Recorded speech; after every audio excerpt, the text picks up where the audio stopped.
Welcome to Game of Roses. This is PaceCase. This is BachelorClues. Wowie, look at your face. You gotta get on YouTube to see the smugness in Clues' face right now. Pretty good episode tonight. Maybe the best episode in the history of the franchise. For obvious reasons, which we'll get to a little bit later. I agree. I'm so happy for you. I was screaming as I was watching. I was a little disappointed. I thought I'd get some better shots. But I was a little bit worried for that. But you got in it. That's the important part. There were definitely one or two that I saw that was like, that's clearly me. There I am. 100%. The day paid off, but rest assured, what we're talking about is I was at the OC County Fair date with Peg. And as we recap it, I'm going to be telling you everything that actually happened there that I saw with mine own tune ein that maybe was not in the edit. I mean, how often do we get on the ground reporting like this from within the document? Well, there was one thing that I saw that happened that I don't believe was in the document. And I was like, interesting. We'll get to it. Because it leads me to believe a certain thing about Deb and the length of the show. You know what I mean? That they did not include this. About Deb, or you mean Peg? Peg, sorry. Peg. Okay. Interesting. Yeah. Okay. All right. Well, thank you for joining us. This is, of course, Golden Bachelor, episode 3. We're about to recap. If you're watching Love is Blind right now, you can watch that along with us on our Patreon. That show is like off the fucking rails. I've been watching all these appearances. People are going on bio files. Patrick was just on it. He said, by the way, what did he say? He didn't know. What was his lady's name? Casey, whatever her name was. He said he didn't know that she said she wasn't attracted to him until about a month ago, which he said is a year and a half after they shot it. So did they date? No, I don't think so. But he was like, the producers kept it a secret from him until it was about to air a year and a half later. So she just broke up with him off camera after the hoojoo. I think so. Yeah. Okay. Interesting. Yeah, that is it is one of the most chaotic seasons of Love is Blind I've ever seen. 100%. I can't believe everything that's happening. Yeah, it's very wild. So check that out with us. That's where we need our federal troops to go in, I think. Denver. Jesus. Dark times. I'm just kidding. Yeah, that was a joke. We shouldn't use the military on our people. I think that would be a really great thing. I'm going to say something very controversial. I agree with you. All right, let's dive into this, shall we? But we're watching that on Cosmic Gore, and we just finished season 1 of Slumwa. We're going to finish season 2 by the season 3 drop date, which is mid-November. So look out for that one as well. Patreon.com/Game of Roses. And I'm also watching alone in my private time Love is Blind France, which is also really good. Highly recommend. What I have to watch alone this weekend? Tron. Outlander? Tron. Oh. I got to go to the theater by my goddamn self. It's a movie? I hate another one? What? You hate going to the movies alone? Yeah. Why? Because I like to talk about the movie with people immediately after watching it. And I feel uncomfortable just walking up to strangers. You don't... You don't try to man on the street it to other people in the audience. Can I just ask you real quick? Can I engage you in a 15-minute conversation about Jared Leto's performance in Tron Ares? I didn't see that movie. Well, it's okay. I would offer to go see it, but no, thank you. No problem. Episode 3 of The Golden Bachelor. We open with Robin and Mel on a beach at sunset. She's telling him there's people she doesn't think are being completely authentic with him, and it's hard to be there to watch this. She's loading a For the Wrong Reasons attack here, and she thinks people are self-serving, promoting whatever they're trying to promote. So this is kind of our cliffhanger, like, who's she talking about? I didn't mind this. This was an okay opening, I thought. Nothing huge, but I don't think we're going to get that this whole season. Yeah. Yeah. This is as dramatic as the Goldens are going to get, I think. Yeah, quite possibly. Nameless General Tattle. We see then Deb is. I'm just like the whole fact that the Tattle is about like self-promotion and stuff, and I'm just like, okay, Robin, don't say you have a vineyard. Okay, Debbie, don't do your exercise classes. Like, don't have anything to do with anything that you're selling. Like, come on now. I agree.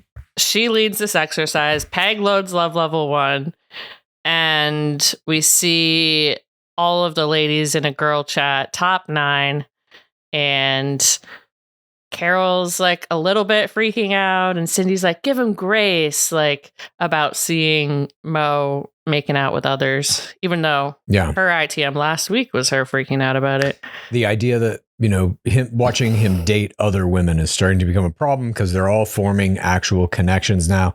This is something, this is kind of a tried and true narrative trope that we see in every season of any Bachelor, no matter what age, at around this time when about half the players have been removed. We then see the date card shows up. Debbie, Postmaster General's it. Peg, let's get down tonight. Love, Mel. Peg celebrates. Nicolle ITMs that she was surprised it was Peg. Happy for her, but she doesn't see the chemistry between Peg and Mel and doesn't think they go together, she says. Nicolle is playing a power villain strategy unlike we have ever seen in Golden. Even in the younger game, it's hard to remember a power villain strategy like this other than Courtney Robertson. Courtney Robertson is the only person that comes to mind, and I don't even think Courtney was like on this level to some degree. No, the shit that we'll get to it, but I totally agree because I think Courtney was more like it was just kind of naturally what she was doing. This seems very calculated, very scripted out, which I love. Don't get me wrong. Okay, did you train Nicolle? Nicolle ITMs. Oh, sorry, we already did this. Peg goes off then to get ready. She ITMs. It's not easy for her to fall in love. She was cheated on. She loads this infidelity PTC, and she says it devastated her marriage. But Mel is now worth taking this risk. We cut to some B-roll of the OC County Fair. Is it it's just the OC Fair? I think the Orange County Fair. It's not the Orange County Fair. Oh yeah, that make like Sir Restaurant, sexy, unique restaurant. Yeah, exactly. Mel is there. He's ITMing that. He's halfway through the journey and it's working so far. And then we see Peg running up to him. And in the background, there's a very blurred out man in all black and a blue baseball cap. And I'm just watching it thinking, who is that handsome 29-year-old fellow? I hope we'll get a better look at him later. And we do. Eventually. I was so excited. I couldn't believe it was. I mean, I know you had said that you were that you thought you would be in this shot, but I couldn't believe it was the first shot at the date. I mean, okay, so here's how it goes. Me and Laura show up. I drag her to this. She fucking hates every second of it. I love her blurred out outfit too, for the record. She looked great. I looked terrible. I was just wearing my standard black uniform with this hat. It was about 5,000 degrees. We're all sweating. And I thought, by the way, on this date, I was like, damn, they don't look like they're sweating at all. They must have really been patting them down and shit. It was hot as fuck. We show up. We walk in through the main gate. And I already see off to my right, as we walk in the main gate, I see a little group of producers with, earpieces and their walkie-talkies and whatever. And they're standing with a woman that I now know was Peg. Yeah. Just outside the gates. And the producers that are with her, as we come in, there's another group of producers, and I see Mel. They're standing with him. They've got 3 cameras on him. And I'm kind of clocking like, okay, she's going to come in from there. Mel's standing there. If I want to get in the shot, we need to wait for her to come in, step in behind her, and kind of follow her toward him. That's my plan, right? Mm-hmm. So we're standing there for maybe 20 minutes waiting for them to set up the shot. I see Peg literally doing jumping jacks, high kicks, stretching. She's like fucking going backflips. She didn't do backflips, but just in the little waiting area before she's even meeting Mel, just like getting the energy up. And I remember just being like, oh, how the fuck is she doing this? She's just full of limitless energies. Yeah. And this is something you would never see on camera. But there it was. Right. I saw it. And so and she came in. What a risk to do it when it's so hot, too. You could be getting all sweaty and stuff. I mean, she pulled it off. She doesn't look sweaty at all. She looks perfect.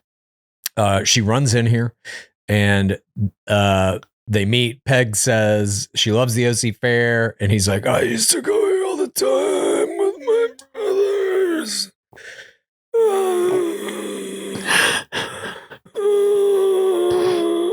And then he says, I selected you for your high level of energy on the date. Now, I don't know if this will be interesting to anybody, but it is to me.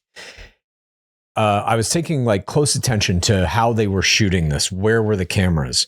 So there were a few people with kind of like smaller cameras that were mobile and they were just walking around with them.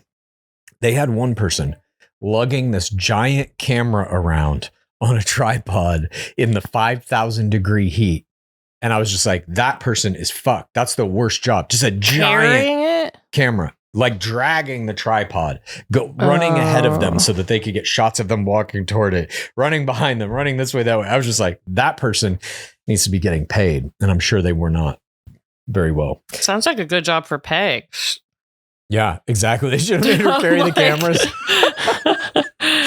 I'm just like, I'm so jealous of that level of energy. I'm like, what must that be like?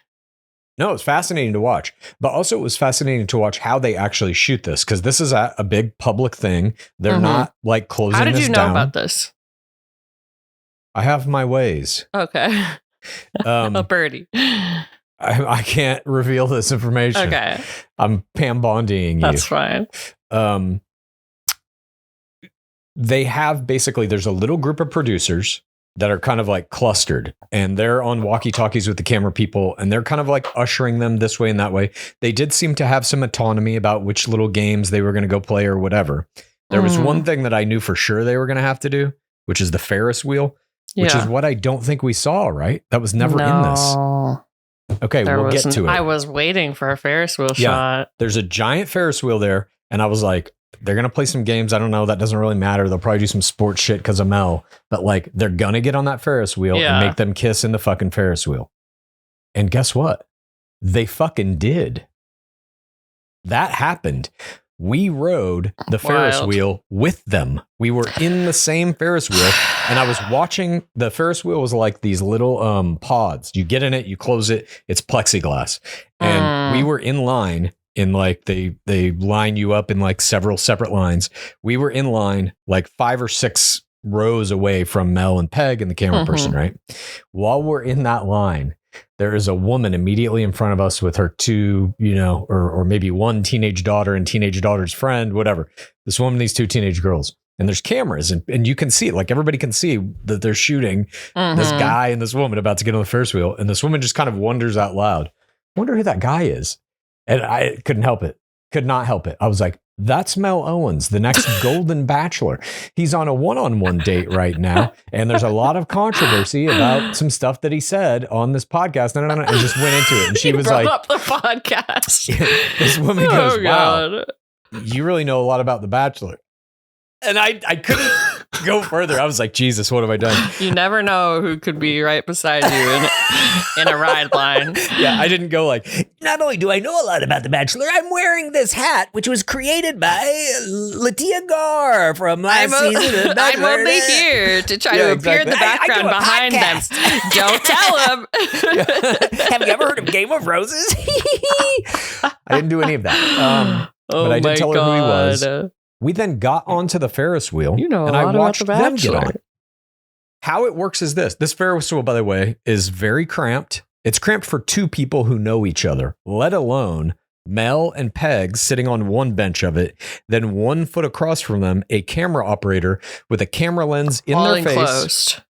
All closed, hot as fuck in there. Maybe that's why. Maybe they got too sweaty at that point. I think something else. We'll get to it as we get through this date. He forced them to kiss multiple times so that he could get shots of it. And he was shooting it on 2 different cameras. Had one camera here and a little handheld camera like this. And that did not appear in the edit. Open your eyes. Yeah. Get the fucking eyes open. So I believe the reason it didn't appear in the edit is because Peg is not a finalist. Well, I think you're right about that. I don't think they wanted to give her that moment. But I found it strange, too, that it wasn't in there. At any rate. Well, once we see first your blurry outfit behind Peg, and then Clues immediately in the back of another shot in front of the mini donuts. This Bachelor Clues man was my Jorge Moreno bystander of the week. Well, I saw this shot too. And to me, all I saw was a very handsome fellow who looked extremely 29 years old. They blurred out his cap for some reason, but I can tell you for a fact, that cap says, come on now, because that cap was this exact cap. And that man was me. And I am my Jorge Moreno bystander of the week. These are words I have longed to say for a decade at least. And now I get to say them. I'm so happy for you. Thank you, Mel. When I started playing the episode, I got really nervous. Because I was like, I don't know. Maybe they've heard you bragging about how you're going to be in it. And they'll just be like, fuck that guy. I was just like, I hope he makes it. And then you were in the first two shots. And I took a picture of myself at that moment. Because I was just like, this is historic. I'm so happy. They could have cut around me. The only shot that they really had to use was, I think, Peg running in. That's why I wanted to kind of like walk in behind her. But I didn't realize, and this was stupid of me, that big camera on the tripod is a long lens, very shallow depth of field. So like there's only going to be one thing in focus. And if you're even like 2 feet behind Peg, you'll be a fucking blur. And I didn't think of that. And that as soon as I saw that shot, I was like, oh, you fucking idiot. You should have been walking side by side with her. Don't talk about my friend that way. You did great. Thank you. I should have been holding her hand as she walked in. That would have been better. But no. Thank you to Laura also, who suffered through that day. I will never make her suffer through it again. And it's probably why I now have to go see Tron by myself. She was almost my bystander, but she didn't really shine like the blue-hatted man. Nonetheless, we now see they're playing some games. Peg beats him at the water pistols thing, and he's like, "Oh, you carry guns, carry pistols and stuff. That's why you beat me." And he is like, she's a badass. I like Jesus. Peg ITMs that she's strong and ambitious. She needs a strong man so she can just be herself. She's never been able to relate to a man on that level. He's a breath of fresh air. And then he ITMs feeling great around her. They play some more games, ride on some rides. He shoots some baskets. He gives her a monkey. Will you accept this monkey? They get caricatures drawn and they eat some fair food. Portion 2. They're looking at the pumpkins in the agricultural section. We looked at that too. There were some fucking wild pieces of vegetable and stuff in there. Giant. Like big? Huge. That's cool. They had a bunch of animals too. Some goats, some pigs and stuff. I thought we were going to see some real animals, but the cow toy that Peg wins and gives... Wait, is this... I think this is my creature.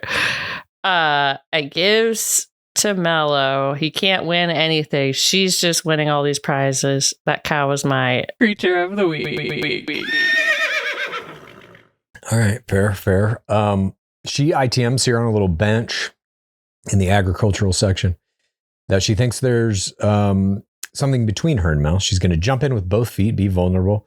And as they're talking, she explains how she started her law enforcement career in 1992. Then she was training for the FBI. She talks about her divorce in 2003, plays that infidelity PTC, but says she became a better person because of it. He tells her that he's been divorced for 5 years. No infidelity with me, though. Trust me. Now I'm confused. I'm confused at this point. Yeah. He said he was left by his wife for another man. Mm-hmm. How's there no infidelity? Maybe they didn't infidel before the official split. She just saw this man from afar and said, I'm going to go after that guy. It was a TikTok boyfriend. I don't know. I mean, I'm like, I need to get some more details on this. Something's not adding up. By the way, when they're getting their portraits done and the guy turns it around for them, when Mello was like, oh, who's the guy? I thought that was Mel's funniest joke of the season. I enjoyed that. Yeah, I agree. Both of their ex-spouses are getting remarried. She basically says she tripled down on parenting with her daughter after the divorce. And they got matching astrology tattoos. Mm-hmm. Cancer and Pisces. And she has secret ones that she won't reveal until Fantasy Suites. Love that. See your Fantasy Suites tattoos now. She ITMs that he makes her feel comfortable, safe. And he tells her there's a surprise. Night falls. He takes her to a concert that night with Casey and the Sunshine Band at the amphitheater there at the OC Fair. They're on kind of the side of the stage watching this go down. They're singing their big hit, Get Down Tonight. Peg is dancing all around and Mel is just kind of standing there like a statue. He is a wall she is dancing upon. Yeah. I like her movement, but I can't match it. He ITMs that her level of energy is captivating and infectious. And it's like, the infection ain't reaching you, dude.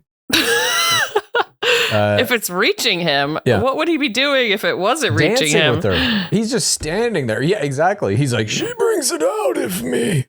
No. He's kind of like... Yeah.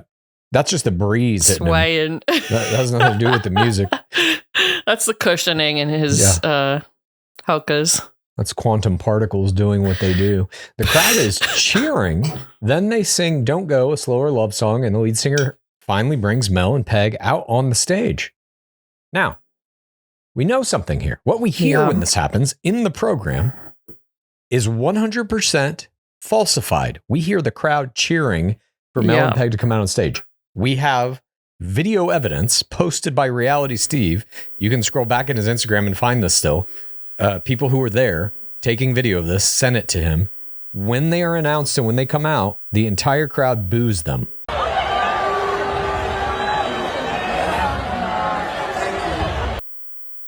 They boo them.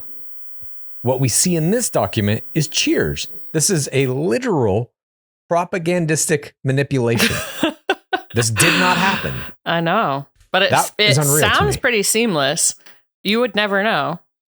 Because they just dropped all the fucking audio out and pumped in cheers. Yeah. From earlier that night, probably when Casey and the Sunshine Band took the stage. that was the cheer. How many other times have they been booed on the show? And I've never heard of anything quite like this, because this is also like, it's a public venue, you know. Usually when it's a Bachelor type thing, I guess Chase Rice was a little different. Every once in a while they'll do a big public venue like this, but usually if it's a concert or something, or you're going to a group date where they're going to strip or whatever, everybody in the audience is there because they like Bachelor. Mm-hmm. I don't, the OC Fair is just like families and shit are there, or whoever.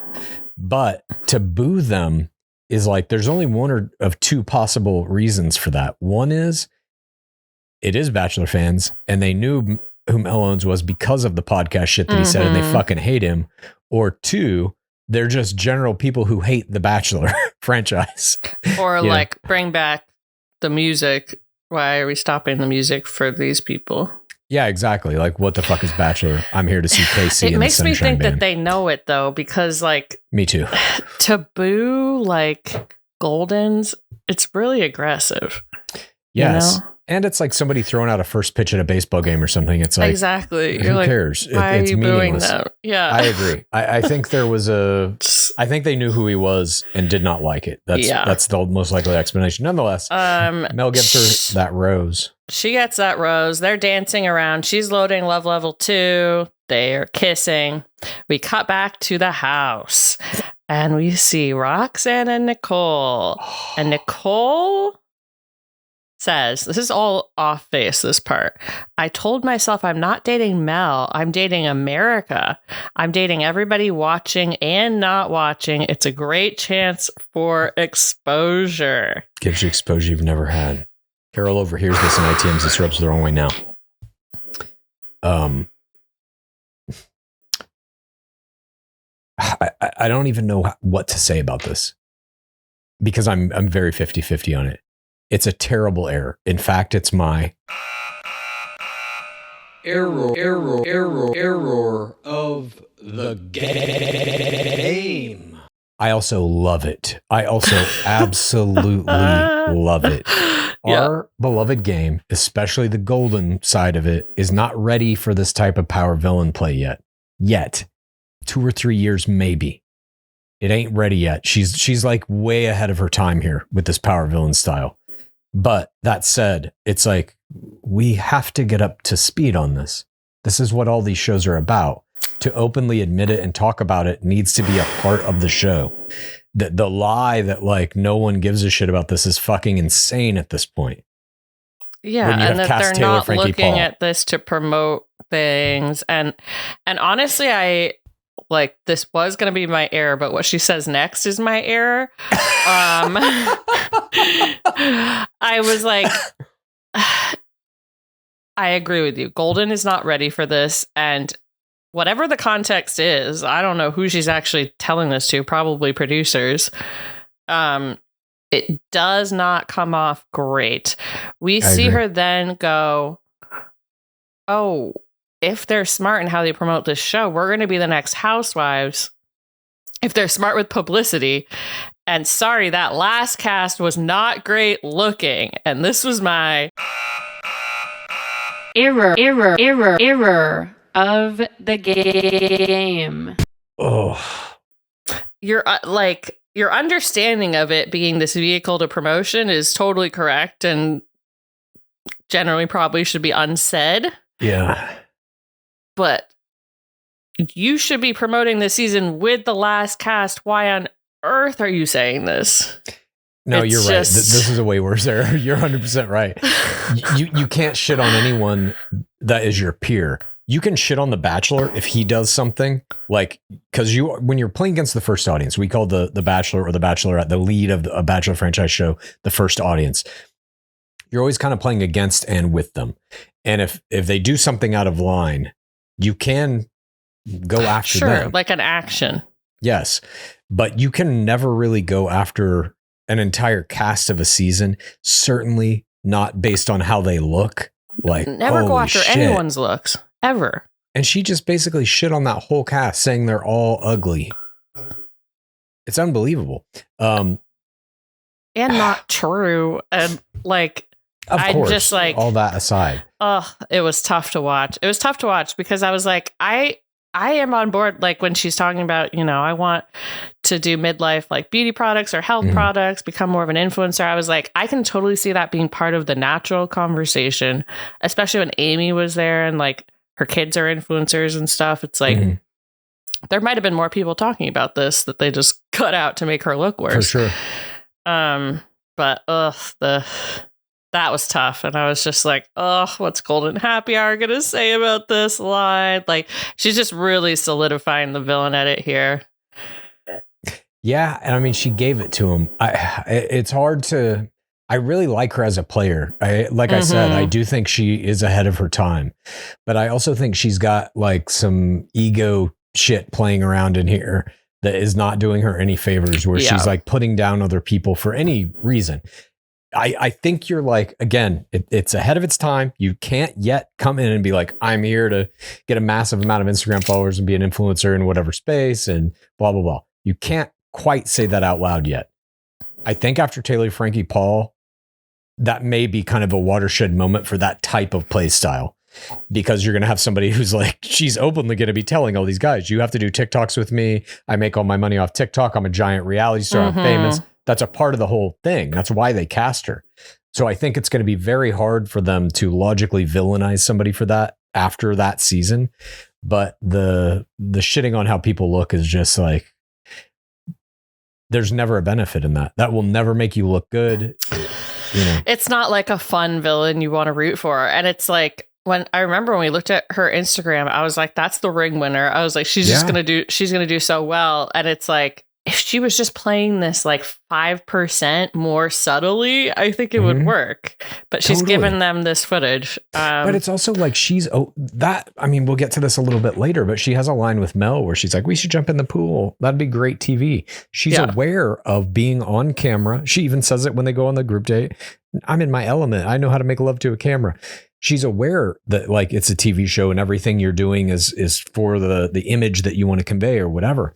But like, she's not aware in this moment that saying that it's always being filmed. Yeah. Season 1's cast is fucking hideous. That's not going to come back to bite you in the ass. Yeah. They're going to play that clip at the Women Tell All. And they're going to have Susan Knowles and Kathy Swartz sitting right there. Oh, God. You're right. If they're smart. Jessica Castro. Cindy Respect to the blurred man. He's basically the Golden Bachelor's understudy. I'm the blurred man. Oh my fucking God. All right. Cindy and Robin and Cindy respond like, oh wait, no, it's Peg. Peg goes, I just want a nice guy in response to this. Robin, me too. And Robin and Cindy shit talk it.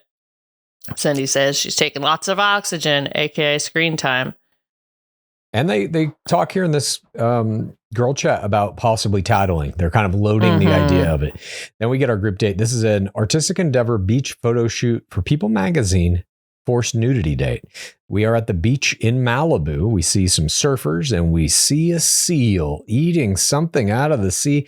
And this seal, who is perhaps as smooth as Patrick in season 9 of Love is Blind, was my creature of the week. Oh my God. I miss this seal. Mel kind of shuffles up to him on the beach. Nicolle ITMs that. Did you see his wave to them? It was so funny. I don't know. It was like a crab pincher kind of. Nicolle ITMs that she's excited to chat and flirt with him. She hugs him when they get there and she whispers to him, we're a power couple. You know that, right? This is a little too aggressive in my opinion, this play. She just doesn't need to do it. She just doesn't need to say any of it.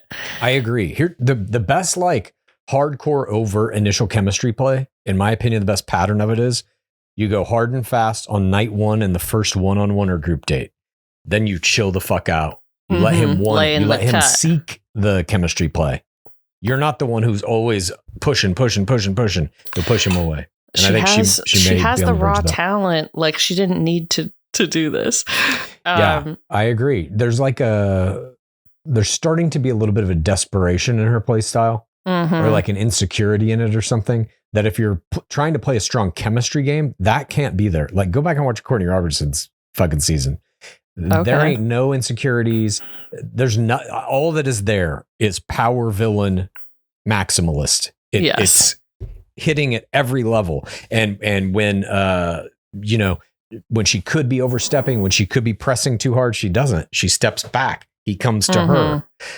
Okay, you need to get rid of this other player. Then, oh yes, I'll do your bidding. It's unbelievable what she does to that fucking guy. And it's, she does a lot of it out of sight of the other players, like the skinny dipping and stuff. Yeah.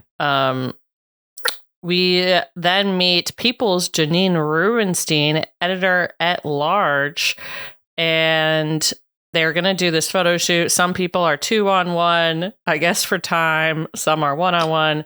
They all have assigned costumes.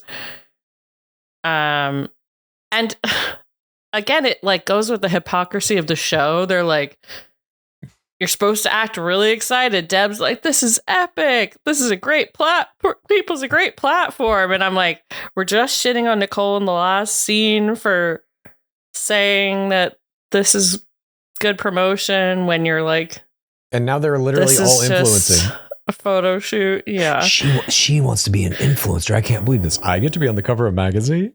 Yeah. It's like, I'm telling you, we are at a point where like they can't do this shit anymore. It's too obvious, Anyways, we see their outfits. And Carol gets stuck with the towel. This is the forced nudity. She seems very distressed about this. Debbie emerges in a white dress, though, a wedding dress, and she ITMs that she doesn't want to cry, but she's never put on a wedding dress. She says it means so much to her to be the beach bride. She comes to meet Mel and do the first photo shoot, and we see the photographer, Ari Mickelson. Where the fuck is Franco Lacosta? This hurt. The pictures looked good, but did they? There's clearly something missing. Fine. He gave bad direction or like minimal direction. It just was. No, he wasn't even a character. I missed Franco so fucking much. Blurred guy gave more than Ari Michelson. What's that? Blurred guy from the fair gave more than Ari Michelson. I get blood, sweat, and tears. I know. On that day. No, Franco Lacosta, this is messed up, to be honest. What's happening? I agree. Franco, if you're out there, our apologies. You will always be Bachelor Nation's photographer to us. Mm-hmm. Nonetheless, they pose here. Think about how good he would be with the Goldens, too. Amazing. Yeah. God damn it. They really miss an opportunity there. Some of the players are forced to peeping Tom as Deb is doing her photo shoot. The photographer gets Mel to kiss her on the cheek. Then we get a couple of real kisses. Robin and Roxanne are with him next. Robin ITMs that having a bathing suit as a Golden is a big moment. She feels good, feels sexy in it. We then see Jerry and Cheryl next. They have a lifeguard theme. Then Carol ITM's not feeling good because she's naked under her towel. And we see Cindy, Nicolle, and Cheryl are all together in a triple kind of threat thing. Nicolle ITMs that she knows how to make love to the camera. She's in her element. And she says she feels a menage a trois element here. And she's like, oh, no, wait, there's actually 4 of us. There's a funny little joke. Cindy ITM, she wants to be playful. And Cindy gets a couple of kisses while she's standing right next to Carol and Nicolle, literally a foot away. Very Victoria Fuller. I know. All I was thinking about, Pilot Pete. Yeah. When Deb is getting her bride photo shoot, a dog goes in the water that's strutting its stuff that I forgot about. And this dog was my creature of the week. Just some loose Malibu beach hound. Cute group shot I wrote here. Mm-hmm. I did like it. And we get Mel, the photographer, then says, actually, there was a prize in this that we didn't set up at the beginning. And the group date win goes to Cindy. She gets one last shot with Mel, and everybody watches them make out on the beach while the waves are covering them. Prone bone style. A reference to a long lost film, I imagine. That Clues will tell us what it is. Making out in the sea and the surf? Yeah. This is like a time-honored romance novel kind of thing. It's from a million movies. They've done it in Bachelor, too. No, isn't it like famous from one movie? Making out in the waves? Yeah. I think that's happened in a bunch of movies. Okay. I could be wrong. Let us know in the comments. We get the after party. Mo cheers. Well, there's one thing here that Nicolle says in an ITM, too. She's like, I'll step it up. And when I get a chance to roll around with Mel, it's going to be better. There's a constant competition coming from her. Constant power villain. Never not power villaining. Yeah. And it becomes even more excessive in these next scenes, which I couldn't believe. Even at this point, I was like, damn, she's really going fucking hard. And then she ups the ante once more. A lot of energy. Mo cheers to Boo Malibu, his booze in Malibu. Carol gets the after party, by the way. At the after party, Carol gets the first responder role. He says, I knew you were funny, but you're reserved. And she's like, yeah, I was worried about the towel. But when I was in high school, I lost some competition and had to skinny dip and dive in every pool in some sort of circuit. And I climbed the fence in a towel. And he goes, that's the Carol I need to know. And I was like, what, 18 years old? Come on. Exactly. I need to know the high school Carol. Yeah, she sounds more in my bracket. She is flustered. She lays a big kiss on him, and she's flustered, but she's glad she did it, and says he's good. Kiss her. Now I have a crush. And ultimately, despite having some misgivings about the towel, Carol embraces the role of towel person and says that it made her more confident. She likes it.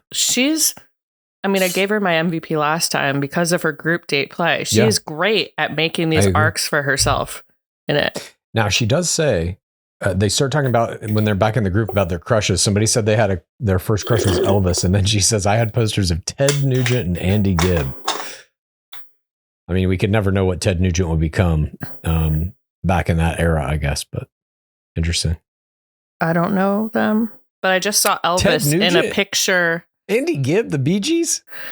I just saw Elvis in a picture alongside, I guess, the woman he married, who was 14 at the time. Yeah. It was a bunch of guys with basically dating teenagers. And I was like, the stories about Elvis and the parties he used to throw at Graceland and shit. And like, it's very bad. It's very bad. Well, I'm glad Taylor Swift has overtaken him then. We see then one-on-one time with Cindy, and Cindy's like, this is crazy. Let's keep it going. They kiss. We get one-on-one time with Deb. She points out, Mel, your father is black, and we both have some Motown stories. I was a bridesmaid in this one wedding. Berry Gordy. Which had just huge. Flown by me when they talked about Mello's dad the first time. It just did not register to me. And then I was like, dad played in the Negro Leagues. Yeah. Yeah. I agree. I 100% agree. But when I heard this, I was like, wait a minute. How they all, Berry Gordy's like a giant music producer. How does she fucking know him? How is she a bridesmaid in his wedding? Are they all somehow plugged into the rich Motown music world? Did he marry a yoga instructor or something? Who? Berry Gordy? I don't know. Yeah. I don't know. He made a movie though, I think. Was it Berry Gordy? I think Berry Gordy went into the movie business momentarily. Hang on, I gotta look this up now. He made a movie in the 80s. Yes. Berry Gordy's 1985 movie, The Last Dragon. I highly recommend it. It is one of my favorite movies of all time. Oh, okay. It's very bad. It's very sounds bad. It's a karate, a martial arts action movie. Hilariously I'm not gonna watch bad. It. I can't. But I support you, and I love the art that you love for that. I wrote here, we see one-on-one time with Pops.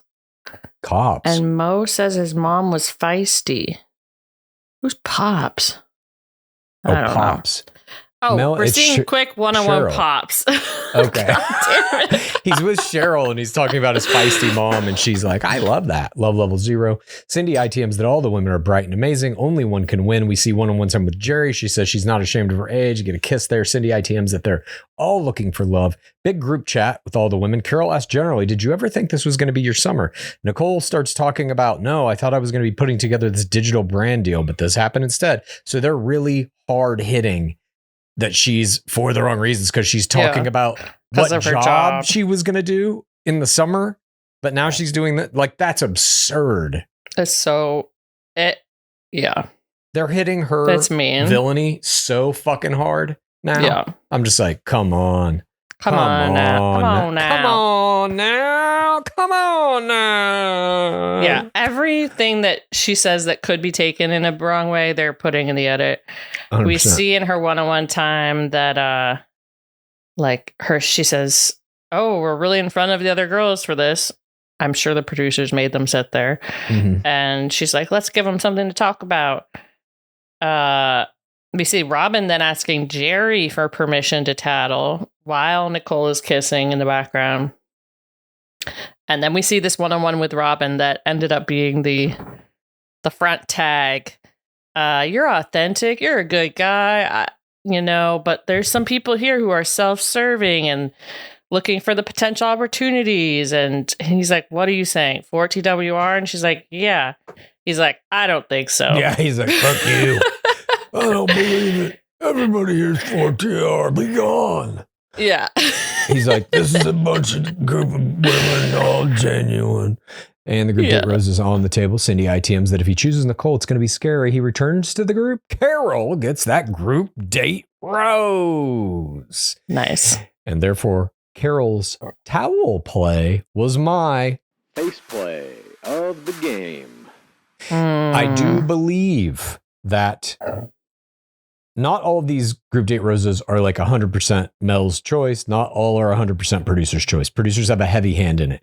But the producers of Golden, I think, do understand the value of not just like they could have given it to Nicolle and pissed everybody off. Sure, that's what they would have done in the younger one. I think in Golden, they do understand the value of like rewarding some of these players for stepping out of their boundaries and, expanding who they can be as people. They knew that Carol was like feeling some type of way about having to wear that fucking towel. So they gave her the group date rose after making her wear the towel. Good job, producers. Yeah. They could have gone a different way with this and they didn't. Plays don't come off as good anymore, so we got to reward it.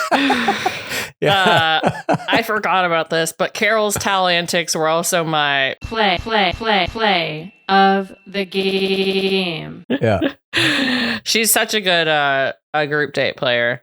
Even in this ITM, after she gets the group date rose, she puts the fucking rose in her mouth and goes, touchdown, ding, ding, and does like a little dance with it in her mouth. She's great. That's very Courtney Robertson as well. And when she puts it in her mouth, Cindy dances at Carol, genuinely happy for her for getting the group date rose, and makes my face play of the game. As someone yells, the towel worked. Nice. We then see back at the house, all the ladies are making lemon bars. Well, not all the ladies. 4 ladies are making lemon bars for Mel because it's his favorite type of dessert. And we get this, this villain edit is coming for Nicolle with this. She's like, I'm really, the chef. And then we cut to Nicole's in the jacuzzi with a face mask. Who knows if this is even the same time? She's like, keep stirring. And I don't know if any of this is actually her saying it. I don't know what, but they cut together this little sequence that has like, I want to say it's maybe Robin or Roxanne is like stirring the lemon bar. It's Roxanne and Jerry. It's all the players who go home. Yeah. And they make it look like she's commanding them, like demanding free labor from them. And we also get the information that it is a tailgate party. Instead of a cocktail party tonight, they're going to be doing this tailgate party where they just pull a truck up in the driveway of the mansion and throw out some cornhole and some other little beer pong, little like kind of tailgating games they can play. But when we see that shot of Nicolle in the jacuzzi with her face mask on, her face mask in the jacuzzi was my face play of the game. Love a good face mask. Anytime you can use a prop and face play, I'm going to love it. And this face play actually narratively served a function. Usually face play is just like an accoutrement. It's a flourish. It's a garnish all in the scene. Here, it's actually lending to the idea that she is the most powerful power villain that has ever power villained in our beloved game. Mello drives into this tailgate cocktail party. He's wearing purple magenta t-shirt, and they're playing beer pong with prune juice. Yeah. Ew. Do you remember when they did this in this was in Golden Bachelor where they were playing kickball or something and they made them all eat the oatmeal? Blocked out. But that any was kind of gross food play I've blocked out. That was like a commercial for Quaker Oats or whatever. This one is just like some random fucking prune juice. I don't think it's product placement. They're just trying to make some joke that old people have to drink prune juice. I don't like that. I'm like, I agree. They can drink alcohol. Put champagne in there. It doesn't have to be. You know what beer. I want to see? I want to see them do a date where they all go to like, have you been to the woods in Santa Monica? Ayahuasca? It's kind of like that. Have you been there? The woods? It sounds familiar. It's Woody Harrelson's weed store. And he has, there's like a little cafe attached to it. You can go eat lunch there and shit and eat edibles and smoke weed. I want to see him do that. No, I definitely haven't. I would love that. Mel Owens finally wakes up. He takes a hit off of a giant joint. Hey, I'm back. Let's go. Let's party. It's like that is actually his like magic sauce. And like he did that during all the interviews. And he was like, it's state dependent learning. I'm alive. Oh, God. So we see him doing all these games. Then Cheryl's ITMing. There's a big rose ceremony tonight. She needs to talk to Mel so she can tell him how her feelings are growing. We get the one-on-one time with Cheryl and Mel. And she says her heart melted on their first date. She wants him to know he's turned her into a princess. He's her prince. It feels so real. And he says, you have a way of making me feel so special. She says she found a prince. She wants to take that journey with him. And he says, that's wonderful to hear. Couple of kisses. She ITMs that she hopes her fairy tale may come true because she's ready, produces tears. Nicole then ITMs. We're getting down to the small numbers, so this is important. She hasn't spoken to Mel, but she's waiting, lying in wait, letting the other players go do what they got to do. We see one-on-one time with Jerry. She tells him she has feelings for him. Mel says, I do too. That's a love level 1 times 2. Cindy on her one-on-one says, do you like me as much as I like you? That's a love level 1 times 2 with a kiss to seal it. Nicolle ITMs that she's okay letting other women go first because she's saving the best for last. And then we get this power villain moment from Nicolle. She crinkles him the Tupperware full of lemon bars and says it's from all of us, even though I made them. Can't help herself. Can't help herself. It's just... We'll get to it. I love her. She's the most entertaining player to me. Like, hands down. Exactly. We need a Nicolle when we have a Mo. 100%. We see they talk about how they both went to culinary school. Mo did sauces. I couldn't believe that. That was like shocking to me. I went to culinary school as well, mainly sauces. Why don't they put that in? Why don't they have him cooking for the women? And where the fuck is grocery? Did I hear somebody say you cook sauces? Wednesdays with Joe and Mel. Mo says, let's get in the pool after they're kissing. And she goes, yeah, let's jump in our clothes. That'll be great TV. As they're walking off. He also eats her lemon bars and likes it, though. And she uses the lemon bars to get another kiss. She's like, you get to keep these, but the payment is another kiss. So she extracts a kiss out of him with the lemon bars that she says she made, even though we literally saw the other players making them. I don't know if she was in the jacuzzi while that was happening. She might have actually been there helping him. Probably was. They probably made that edit to make her look like shit. I'm sure the jacuzzi had nothing to, it wasn't like in the same timeline even. Right. Probably from a day prior or something, you know, but I did like this little moment. And yeah, then as they're walking away, she's like, we should jump in the pool. It would make great TV. She's a producer. She's aware. But that's what's so strange to me. She seems to have a high level of awareness of we're on a show. This would be a funny moment or a good moment. But she is not aware enough to realize she shouldn't say the season 1 Golden Bachelor players are not as attractive as us. We literally see Peg do the same move later and say, let's go in the pool. But she just cuts out that second sentence, you know? This was interesting. They do a rose ceremony at the pool. And Mo is in a black on black devil's outfit, copying the blurry man he saw earlier that day. I saw somebody at the LC County Fair. I liked his style. Inspired this look. Robin ITMs it. There's only 4 roses left, and she ITMs these are not great odds. We see DLP shows up, welcomes him to the 4th rose ceremony, the most important part of the week yet. We're seeing very little of DLP in this whole season. No. He says it solidified for him that this process is working for him. Solidified for Mel, sorry. Mel then emerges in this devil's outfit, addresses them all. I hate these nights, but I have to make tough choices now. Rose ceremony. Debbie, first flower. Cindy, Cheryl. DLP reemerges from the shadows. The final rose tonight. Not a dark touch rendered here. Our fourth doesn't and final need rose. To. Dark touch outfit. That's true. He's touched his entire countenance. Yeah. We know Nicolle is getting that 4th rose, and indeed she does. DLP produces the Tam Sig. Take a moment, say your goodbyes, and we say goodbye to Robin, Jerry, and Roxanne. All good players. I couldn't believe Jerry's gone. Yeah, me too. I thought she'd be Final 4. Same. They say their goodbyes. Robin Roxanne ITMs says maybe her motto, keep dancing, ladies. Yeah, she walks away. Keep dancing. Dance like no one's looking. Robin ITMs that the sisterhood and the bond she made is incredible. I liked that. Understanding that is the most important part of the Golden franchise. And then Robin tells him This was the best. And one of the ladies is the right person for you. They try to cut to Nicolle here when she says that and try to make it look like she's rolling her eyes. Yes. This is not what's happening. She's just kind of like looking around. I'm certain that was at a point where they were waiting for Mel to go back and talk to producers or something, and they're just having to stand there. But She can't even try hear to make what it look like that. they can't even hear what she's saying. Exactly. They're really cutting her to look as bad as they possibly can, using shit out of context. I mean, in this case, she's not even rolling her eyes, but they try to make it look like that. Yeah. I didn't like it. No, I don't like it. I don't do it to any of the Goldens. Don't do it to anyone. Whatever. Just let them play. I agree. They do let Jerry play here. She gets a walk out to the dumping bench. And he says, I'd give you the first impression rose all over again. She tells him, you got this. And he says, you're a beautiful woman, very special. So it hurts even more. Jerry's in the car giving her exit speech. She says, I'm surprised, but this opened my heart.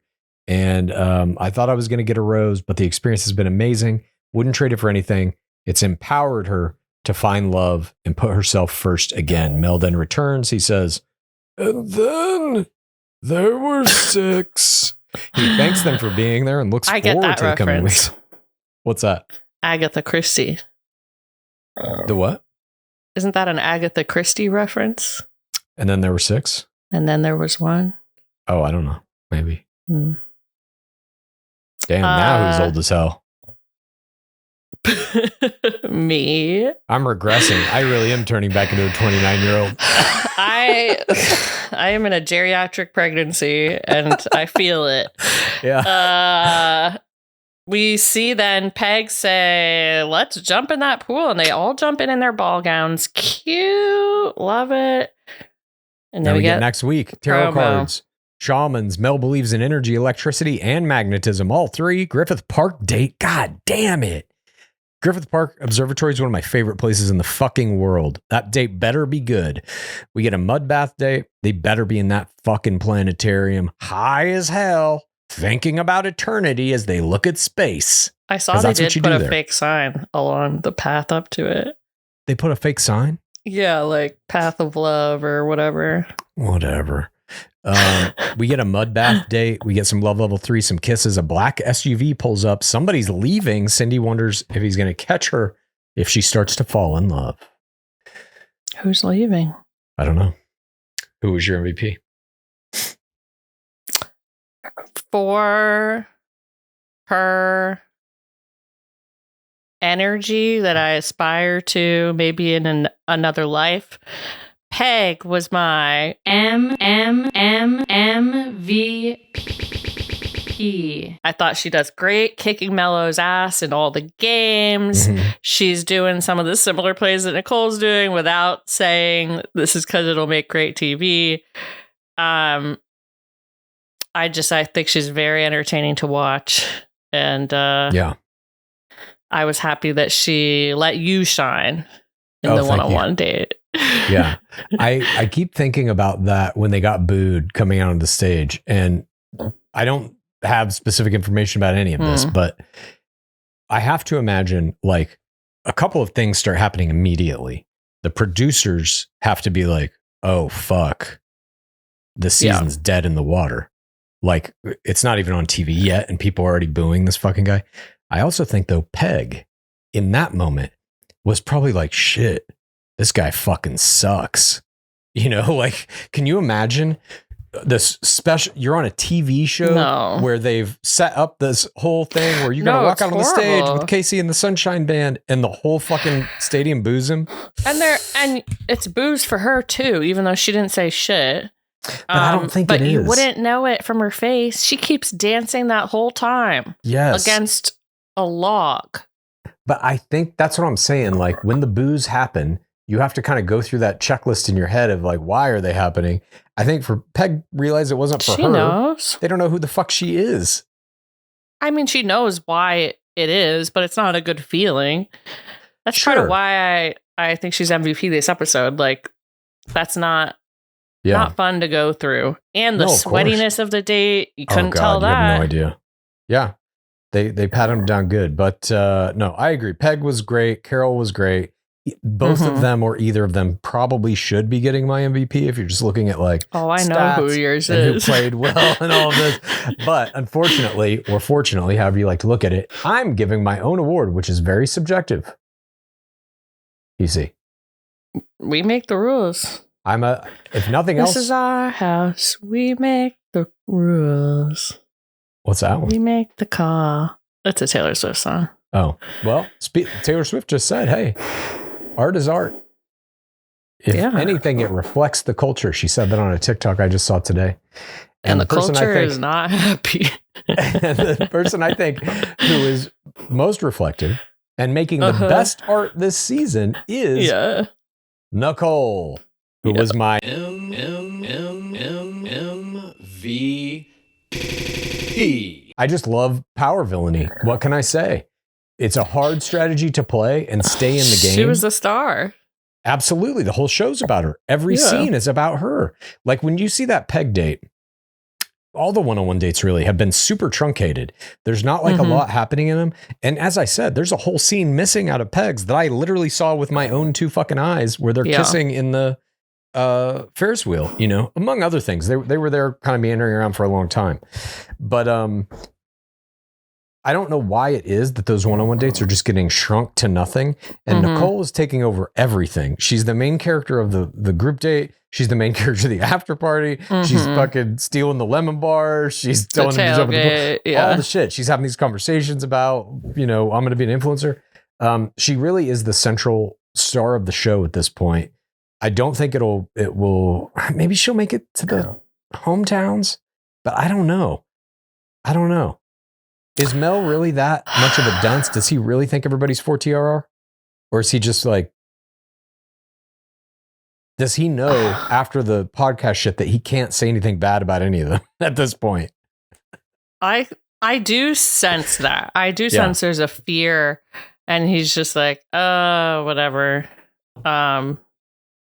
I don't think he has like strong feelings for anyone. So I don't think it's like, I don't think he has strong feelings that much for anything at all. Sauces, maybe. Yeah, that's true. Maybe he likes his sauce. That lemon bar. He kind of lit up when he ate that lemon bar. It's pretty good. He did like the lemon bar. We're looking for glimpses of Mo. Is he alive? Is there a glimmer in his eye? Is that a living man? He's just a Frankenstein's monster held together with at least he's not being mean to people. AAA batteries. I guess. Yeah. Nonetheless, I loved everything Nicolle did here, except for the insult to the looks of the women of season one. That was a massive error. But I still like her power villain style. She's the only one doing it. She's the first, I would argue, true villain of the Golden franchise. Yeah. And I think she's carrying that torch well. I just like to see there was no villain in season one. If anything, it was Kathy saying zip it. And she obviously wasn't because she got the podcast and all sorts of stuff. Yeah. I do think Nicole's going to have to answer for this. And this is how I would do it. Nicolle, if you're listening, you're going to have to come to that women tell all or an after the final rose if you make it that far in the game. What you've said is going to be very hard to defend.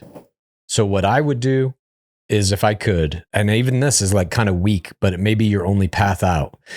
You put it on. I was just overwhelmed when I walked into that house and saw so many beautiful women. And I was just like, this cast that I'm in is insane. Everybody here is so gorgeous. And I'm sure if I would have been in season one, I would have felt the same way. But because I wasn't part of that cast, I was just like more concerned with the immediate threat that I felt from all these other beautiful women. Maybe you could get away with something like that. I don't know. I wanted these women to like me so much that I put down the season one women, and I shouldn't have. It's not true. Like, and I'm really sorry that, like, I'm going to make it up to each one of you individually, making TikToks. Making you some lemon bars? Yeah. I'll make a batch of lemon bars for everybody who feels wronged by me. I mean, that's a good play for the women tell all. Yeah. I'm like, I do think she could make it in the final four. Like I said, I just don't know. Cindy, Cheryl. For sure. Cindy is like, other than Nicolle and her power villain style, Cindy is my favorite player by far. I think she is extraordinary. Yeah. In how she's playing this game. She obviously has captivated the first audience. She's been able to overcome what seemed like last week a little bit of anxiety about these other women and stuff. And now she's like, you got to give him grace. He's dating all these women. She gets the game. I think she's got an extremely deep set of tools that she can pretty much do anything with. I think she will has be such in the a finals. presence in her ITMs. I'm like, she's in charge of all the women. Yes. It seems like. Yeah. I think that Carol is really strong too. Who else would beat Nicolle? I don't think Peg can beat Nicolle after what you're Peg's saying out. about the Ferris wheel. Yeah, I think Peg is just like, let's see what we're going to do. Do they go international on this show? You know, they're not going international for Taylor Frankie Paul for legal reasons. Chris Soules. Yeah. Chris Soules rules. Soulsian. She's very Soulsian. She can't be far from her family. Yeah, exactly. I saw a map of the United States, and it was average age people get married. Mm-hmm. And Utah was the youngest at 25. That seems old to me for Utah. Wow. I don't know. Congrats to all those getting married. Maybe in Utah. Mello gets married there. Oh, shit. Wait, who else would beat her, though? Who else is left? Who do we got left? We got There's only Cheryl, 6. Mo, Cindy, Debbie? You don't think Cheryl would beat Nicolle? No. Oh, Debbie, right. Debbie, maybe? Shit. Yeah, Debbie is Robin's like... out, Roxanne's out. What are we talking about? Finals, or are we just talking about hometowns? I'm just wondering if Nicolle could make it to hometowns. Well, I mean, we will... Yes, she's only got to get through next week. Right. Final 4 will be boiled down next week. Oh my God. The season's going so fast. I know. Well, we'll see. But nonetheless, she was my MVP this week. I just really liked That's what fair. she She's did up as a there for villain. me. Like, I find it very entertaining.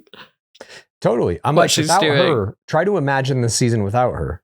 No thanks. I agree.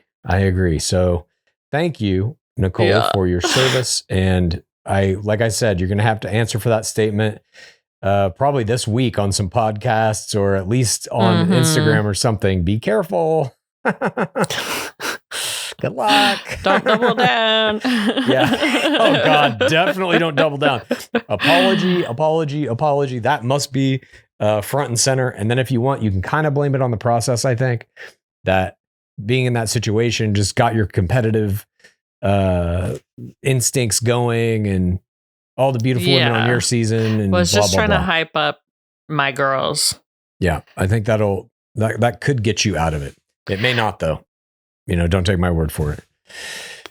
No one's watching this season anyway, so don't worry. Oh yeah, that's true. Never mind. You're fine. Yeah, we won't even talk about the ratings of last week's episode, but they were very bad. You might want to say the worst of any single episode in the history of the Bachelor franchise, I believe. I think that's accurate. I hope your episode does better. I think it will. I think it will bounce back. I've got 4 guys that I play Dungeons and Dragons with from all over the country. My old high school buddies, they're going to watch. So that'll bump it up. Oh, friendship.